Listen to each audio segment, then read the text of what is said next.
Una cosa que estaba trabajando últimamente es es un tema relacionado con la historia de la iglesia. Y una de las historias que he estado ahí meditando, traduciendo también, rebuscando, es la historia de unos mártires que se llaman mártires silitanos. No sé si habéis conocido, alguien tiene conocimiento de antemano. Esto ocurrió 180, al año 180, el día 17 de julio de 180.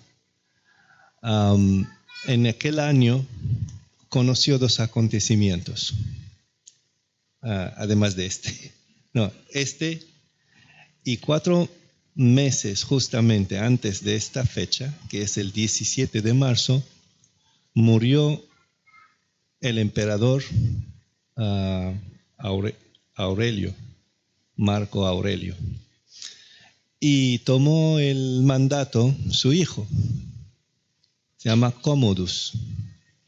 En español, cómodo, de ahí viene la palabra cómodo. Este está cómodo, porque realmente este emperador dejó todos los logros de su padre. Su padre era muy filósofo, un hombre de Estado, y ha tenido todo fácil. Entonces, fue conocido como le gustaban las luchas de los gladiadores, y siempre se fantasía como él es un gladiador que ganaba a todos. Entonces se vestía de gladiador y sale para saludar a la gente. Por eso no duró mucho su reino. Pero volvemos a los mártires. Eran 12 personas, 7 hombres y 5 mujeres. Eran de una ciudad, Silium, en Túnez. Y fueron juzgados y llevados a juicio, no por un crimen que han cometido, solamente porque no han vivido o no han querido aplicar la ley. Lo curioso que la ley no era la ley de Túnez. La ley era la ley de Roma, del otro lado del Mediterráneo. Y en esta ley había 2 cosas que ellos se negaron a hacer. Y es jurar en el nombre del espíritu del emperador o ofrecer inciensos a la estatua del emperador. Y fueron juzgados. Hubo muchos intentos de los que estaban ahí en el juicio para hacerles volver o decir, bueno, no pasa nada, es solamente hacer esto y ya podéis ir a vuestra casa y no habrá juicio. Pero ellos dijeron que no. Ellos son seguidores de Cristo y no van a adorar a nadie más excepto a Cristo. Y cuando se fueron sentenciados de muerte, hubo un grito de júbilo entre ellos. No gritaban, ay de mí, que me van a cortar la cabeza, sino, aleluya, hoy vamos a ver a nuestro Señor, hoy vamos a estar ahí. Y esto me ha llevado a pensar,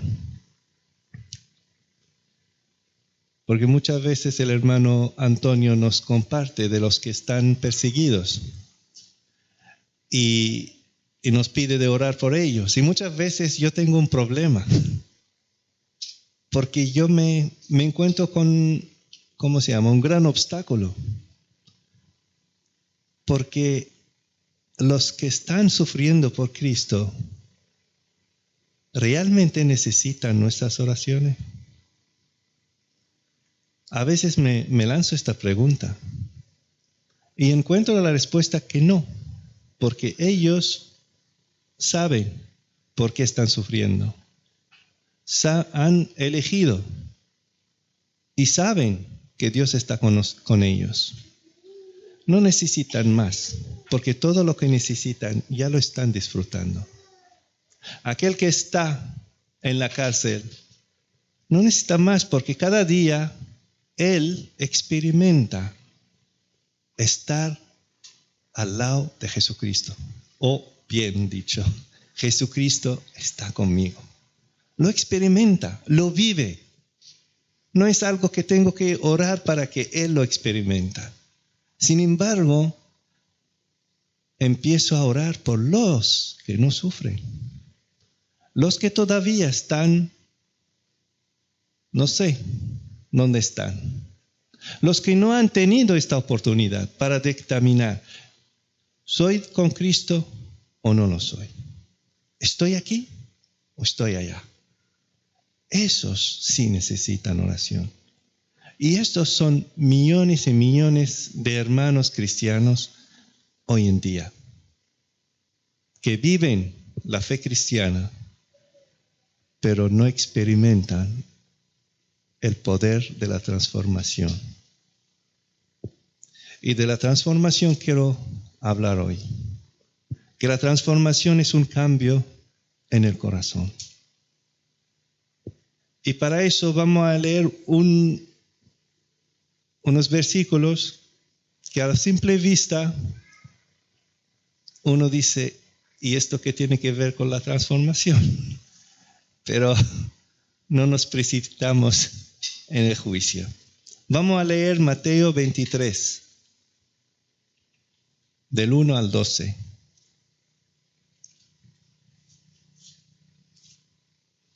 Mateo 23, del 1 al 12.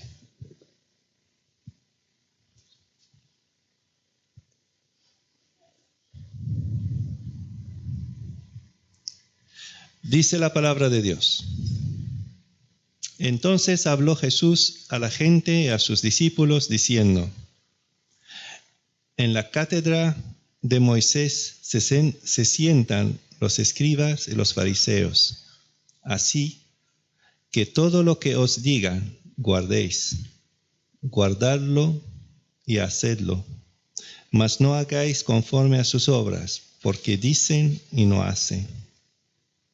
Porque atan cargas pesadas y difíciles de llevar, y las ponen sobre los hombros de los hombres, pero ellos ni con un dedo quieren moverlas.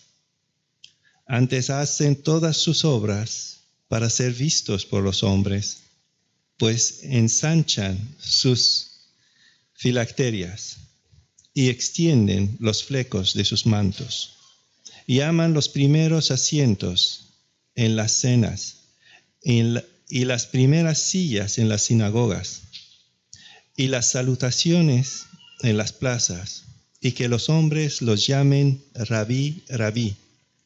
Pero vosotros no queráis que os llamen Rabí, porque uno es vuestro Maestro, el Cristo, y todos vosotros sois hermanos. Y no llaméis Padre vuestro a nadie en la tierra, porque uno es vuestro Padre, el que está en los cielos. Ni seáis llamados maestros, porque uno es vuestro Maestro, el Cristo. El que es el mayor de vosotros sea vuestro siervo, porque el que se enaltece será humillado, y el que se humilla será enaltecido. Hermanos, en estos versículos podemos ver las características de un cristiano no transformado. A lo mejor alguien dice, los fariseos eran un grupo que estaban viviendo en Israel en aquel tiempo y no tiene nada que ver con la gente de hoy. Pero nos equivocamos. Hay muchos cristianos fariseos. No fariseos de religión, pero fariseos del comportamiento. Tienen las mismas ambiciones, las mismas, normas y forma de actitud o actuar. Entonces, un cristiano no transformado lo podéis identificar con estas características.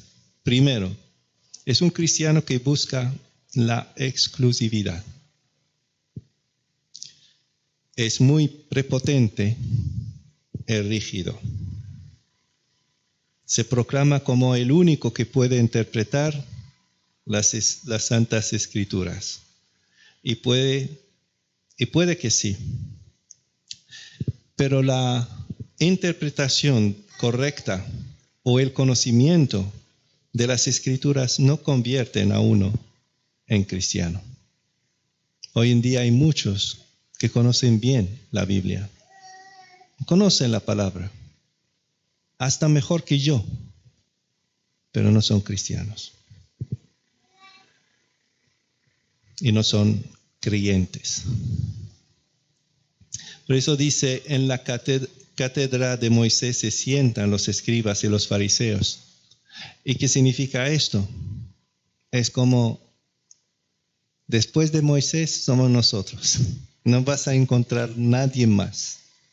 Nosotros somos directamente, cuando Moisés habló, nosotros fuimos los únicos que hemos escuchado a Moisés y hemos entendido lo que quiere decir. Y nadie en la tierra puede arrebatarnos esto. Y hay hoy cristianos que actúan de la misma forma. Somos los únicos que tenemos la buena interpretación de la palabra, la correcta, la verdadera. Y por eso tenéis que escucharnos. Tenemos la exclusividad.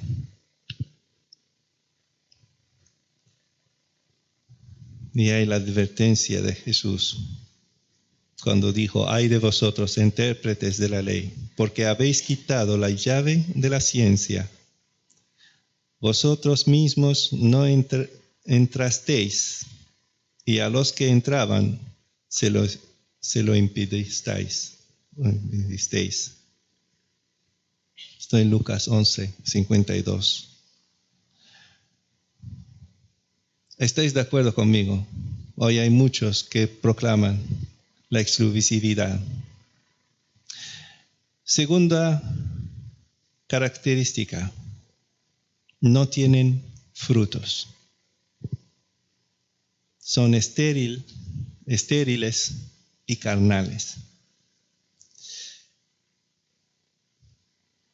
Como los fariseos, que dijo el Señor, así que todo lo que os digan que guardéis, guardadlo y hacedlo, mas no hagáis conforme a sus obras, porque dicen y no hacen.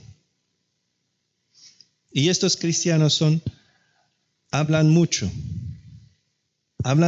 de cómo debe vivir un cristiano, pero no lo aplican a ellos mismos. O viven un cristianismo de fachada, superficial, de vista hacia los demás, como apariencia. La tercera característica son cristianos que determinan lo correcto y lo que no es correcto. Son muy legalistas, enjuiciadores. Porque atan cargas pesadas y difíciles de llevar y las ponen sobre los hombros de los hombres, pero ellos ni con un dedo quieren moverlas. Y estos también existen. Que dicen, esto sí, esto no. Y si cometas ya no eres de nosotros. Tú ya tienes que buscar otro grupito. Porque aquí somos los santos.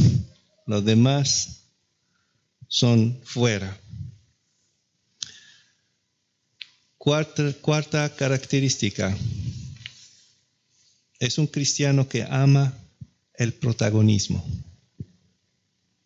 Orgulloso. Dicen, antes hacen todas sus obras para ser vistos por los hombres. Quiere el protagonismo. Y cuando nadie se percata de las obras, tienen que hacer alguna señal de fuera para que los demás sepan quién soy yo. Entonces ellos, lo que hacían los fariseos es, dice, ensachan sus filacterias. ¿Sabéis lo que es filacterias?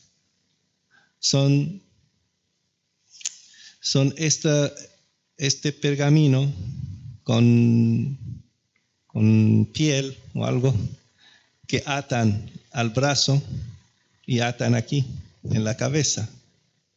Y está en Éxodo 13:16, cuando dice, te será pues como una señal sobre tu mano y por un memorial delante de tus ojos, por cuanto Jehová nos sacó de Egipto con mano fuerte.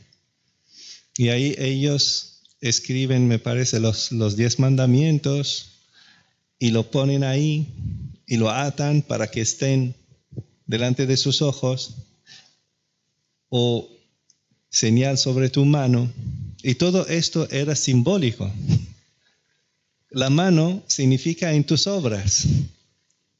Y enfrente es que está siempre en tu mente, en tu corazón, delante de ti para que la recuerdas. Pero ellos, para no olvidar, hicieron algo visible y ataron esto en el brazo y en la frente.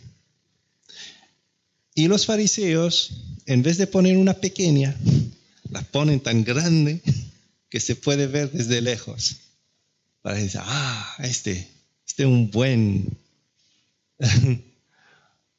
un buen religioso, un hombre temeroso de Dios.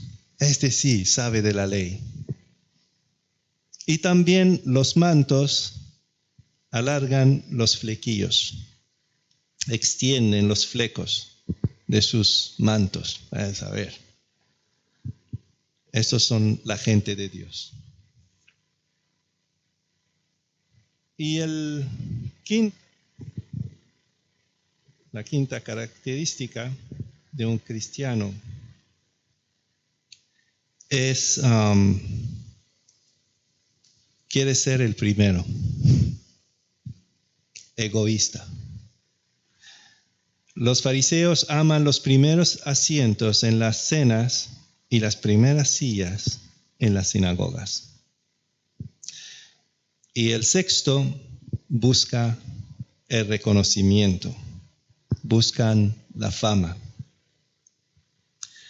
Porque los fariseos aman las salutaciones en las plazas y que los hombres los llamen rabí, rabí. Esto es cuando hablamos de las características de los cristianos no transformados. Es para buscar en nuestro corazón. Tengo algo de esto. Hay algo que tengo que cambiar. Porque todos hemos pasado por ahí. Todos tenemos momentos de debilidad. Cuando sale esto, queremos ser los primeros, queremos el reconocimiento, queremos la fama, nos hacemos los dueños de la palabra, los intérpretes, y le digamos a alguien, tú has entendido mal, porque este versículo quiere decir esto y esto y esto. Y lo decimos de una forma no humilde, no con amor, sino prepotente y con cortar la cabeza. Todos en algún momento hemos caído en alguna de estas. Y ahora viene lo más importante. Lo más importante es cómo es un cristiano transformado de verdad, para ver hacia dónde debemos llegar nosotros. Primero, un cristiano transformado de verdad conoce su valor en Cristo. Un cristiano transformado de verdad conoce su valor en Cristo. No busca protagonismo. El protagonista es el Señor. Si veis algo en mí bueno, es del Señor. Es Él el protagonista. Si veis algo malo en mí, es mío. De esto puedo presumir. Pero del otro, de lo bueno, porque dentro de mí no hay nada bueno. Todo lo bueno es producto de nuestro Señor, que es bueno. El Señor nos dijo, pero vosotros no queráis que os llamen Rabí, porque uno es vuestro maestro, el Cristo, y todos vosotros sois hermanos. Nosotros siempre iremos detrás del gran maestro. A Él solo sea toda la gloria. Y todos somos iguales ante Dios, porque Dios no hace acepción de persona. Hermanos, hoy en día,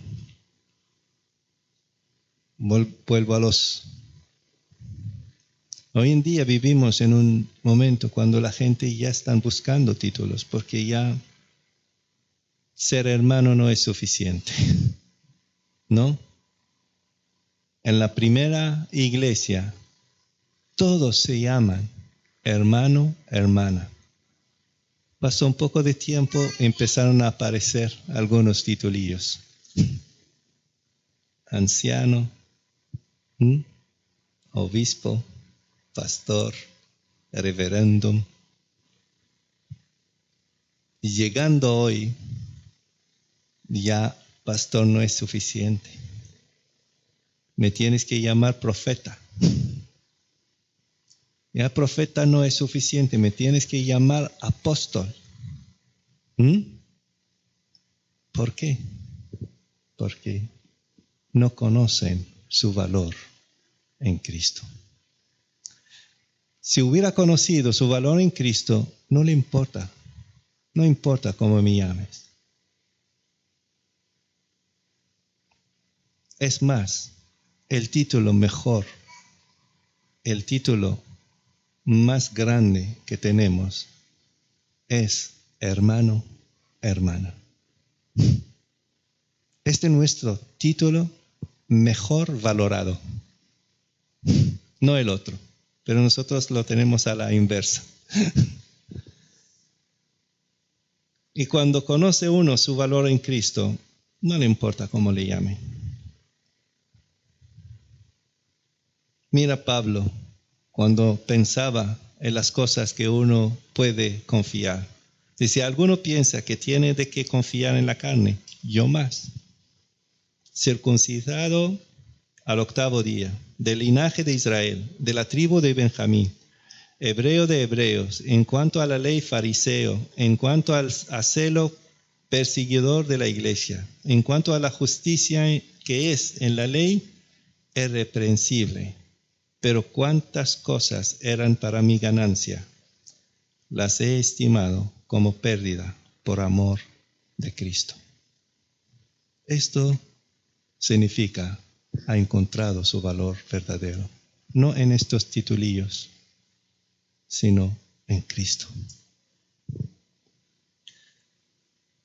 Un cristiano transformado de verdad conoce su valor en Cristo. Un cristiano transformado de verdad conoce su Padre, conoce al Padre. No busca ídolos entre los hombres. Y no llaméis Padre vuestro, a nadie en la tierra, porque uno es vuestro Padre, el que está en los cielos. Tenéis a Dios como Padre, vosotros sois hermanos. Somos hermanos en la misma línea, que no hay mayor y mejor o mejor. Todos somos iguales ante Dios y nadie puede presumir que Él es algo más. Eso sí, podemos ser ejemplos. Podemos también buscar ejemplo o modelo en otras personas. Pero ¿qué significa esto? No llaméis Padre a nadie. Porque hoy en día los cristianos no llamamos Padre. Solo los católicos llaman padre al cura. Pero como cristianos evangélicos, no he visto a ningún cristiano evangélico llama a alguien Padre. Pero he visto a cristianos tratando a personas como padres o como ídolos. Mejor dicho, como ídolos. Y nosotros muchas veces ponemos nuestros padres como ídolos, ¿no? Lo estimamos, lo amamos, lo respetamos a nuestros padres carnales. Pero a veces hacemos esto con algunas personas, sean ancianos, pastores, hermanos mayores en la fe, los que nos han conducido o nos han llevado a los pies de la cruz.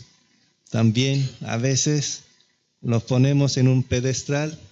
Ahí no hay nadie como este hombre, ¿no? O como esta mujer. No hay nadie.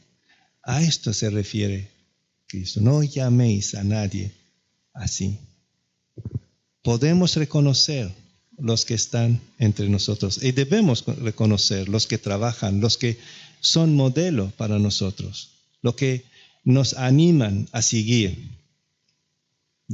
Podemos tener estos ejemplos, considerarlos. Pablo mismo se presenta como ejemplo cuando dice: lo que aprendisteis y recibisteis y oísteis y visteis en mí, esto haced, y que Dios de la paz estará con vosotros. A los de Tesalonicenses dice: porque vosotros mismos sabéis de qué manera debéis imitarnos, pues nosotros no anduvimos desordenadamente entre vosotros.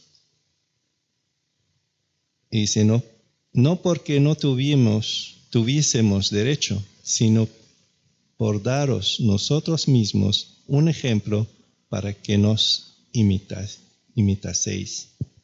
Entonces, imitar a alguien o tenerlo como modelo o ejemplo está bien, pero en la justa medida. En la justa medida, reconociendo que no es un ángel. Nadie se ha convertido en ángel. Todos somos santos por la obra de Cristo, no por nuestra obra. Entonces nadie tiene un mérito mayor. Tercero, un cristiano transformado de verdad reconoce sus límites. Reconoce sus límites. Nunca deja de ser discípulo. Dice en versículo 10: ni seáis llamados maestros, porque uno es vuestro maestro, el Cristo. Cuando uno empieza a verse únicamente como maestro, deja de aprender.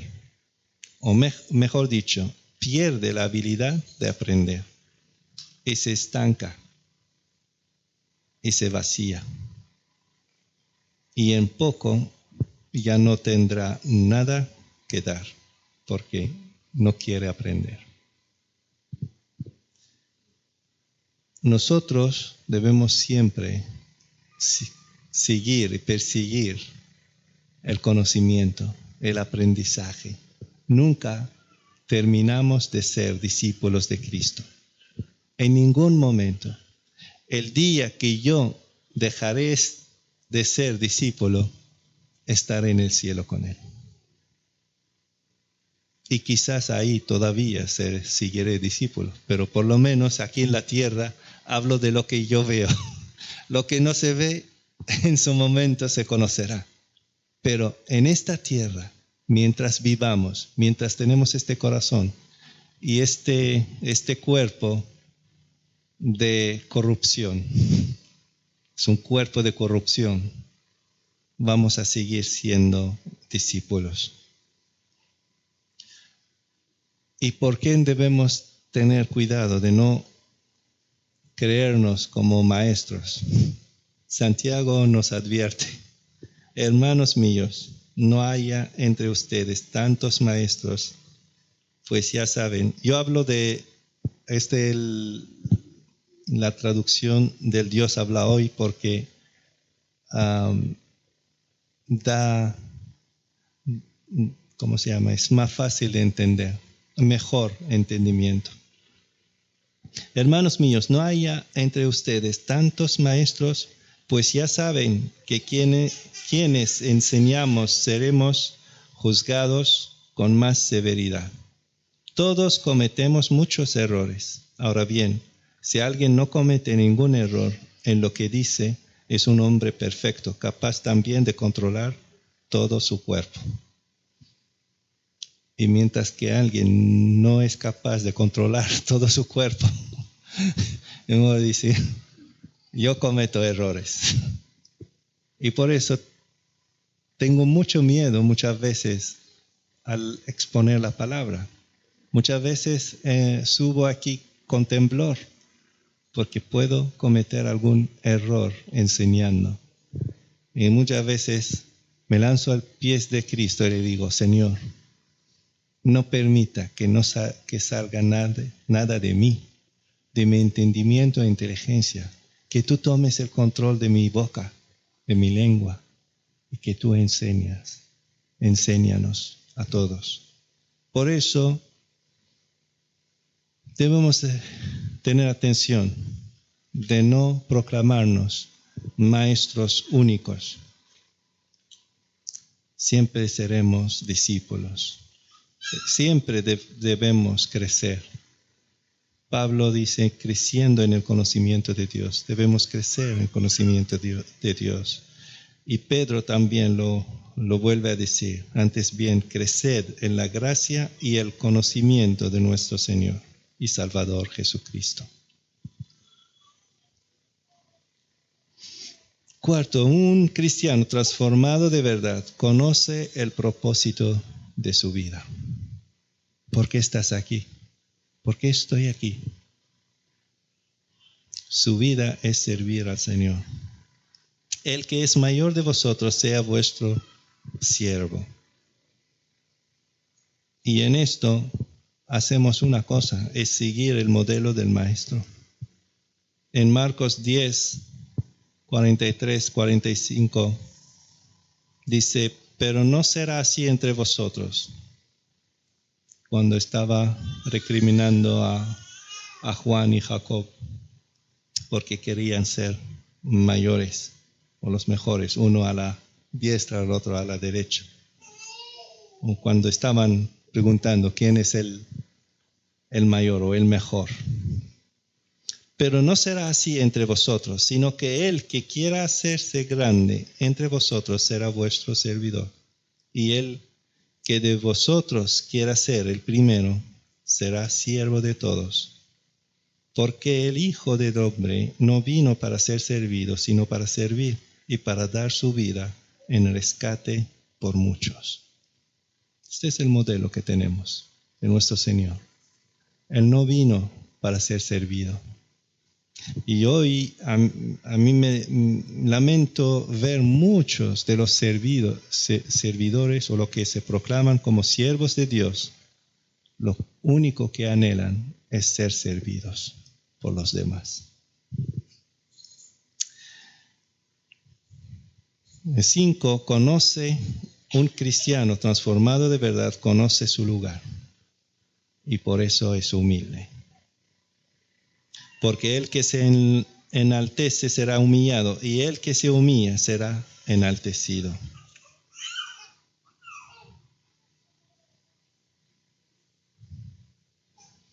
Pablo dice en Efesios 4, 1 y 2.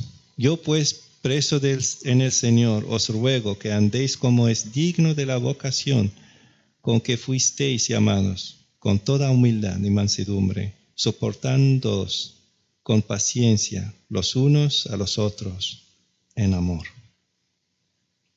Y Pedro, 1 de Pedro 5, 6, humillaos pues bajo la poderosa mano de Dios, para que Él os exalte cuando fuere tiempo. Un cristiano transformado de verdad. Esto, lo que hemos dicho, conoce su valor en Cristo, conoce su Padre, reconoce sus límites, conoce el propósito de su vida, conoce su lugar. Todo esto es fácil de decirlo. Es fácil de decirte, tienes que hacer esto, tienes que hacer lo otro, tienes que cambiar esto, tienes que cambiar lo otro. Hoy no voy a hacer esto. ¿Por qué? Porque no funciona así. No es como, ahora voy a cambiar. No funciona así. Hay solamente un método para que funcione. Es tener fe. Es creerlo. Creer esto y nace del corazón. Porque de nada vale que cambias porque Yosef lo ha dicho desde el púlpito. Me cambiaré. No. No funciona así. Funciona es, lo he entendido, lo he creído y ahora desde el corazón empieza a fluir. Y debemos llegar a esto, todos juntos. Es tener fe en esto. Tener fe que voy a ser transformado.